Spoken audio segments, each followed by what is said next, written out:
Okay, dito na tayo no sa sinasabi natin paano linisan yung ano natin. Unang option natin yung bill acceptor paano linisan. So punta tayo sa cuse mode no. Tapos hulugan natin siya ng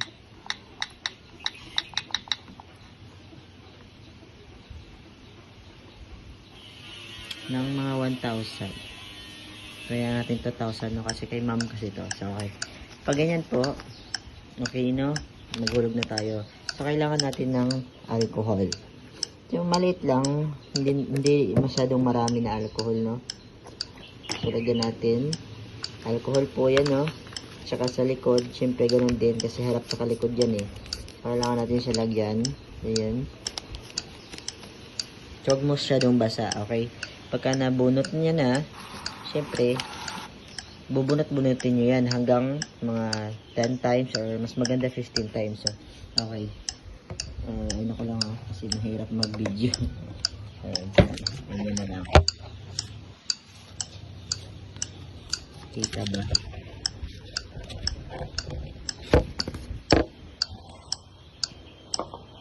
Isa ba yun? Okay, yan. Tapos, okay, pag may alcohol na, bunutin lang. Pag kinain siya, bunot-bunutin nyo lang hanggang maging 20 times. 1, 2, ulit naman. Yan, pakainin lang. 1, ulitin natin. 2, 3,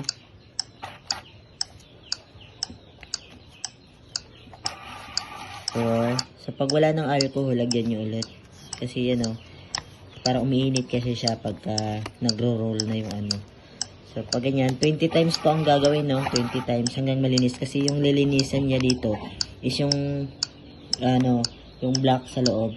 So, pag in case naman po, tanggalin nyo yung likod. Make sure po na yung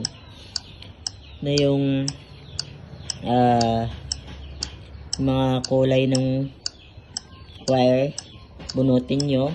Siyempre pagbalik dyan, ganyan pa rin, nasa taas yung red sa left side, then right side yung orange. So bunutin nyo lang pag bonus dyan. Okay, saka nyo ipo-pull yung dito, nasa right side siya dyan, dito rin sa kabila meron. So bunutin nyo lang ganyan. Ayan, makikita nyo na yan yung black. Ayan lang siya, yung black. Tapos yan yung ipapareading eh. Yan yung kinakain ng bills. Yan. Tapos pag gusto nyo naman na walang roller, pwede nyo itong tanggalin. Itong likod niya. So yun lang. Diba? Tapos balik natin yung wire. Balik yung wire, ganyan. Pagbalik.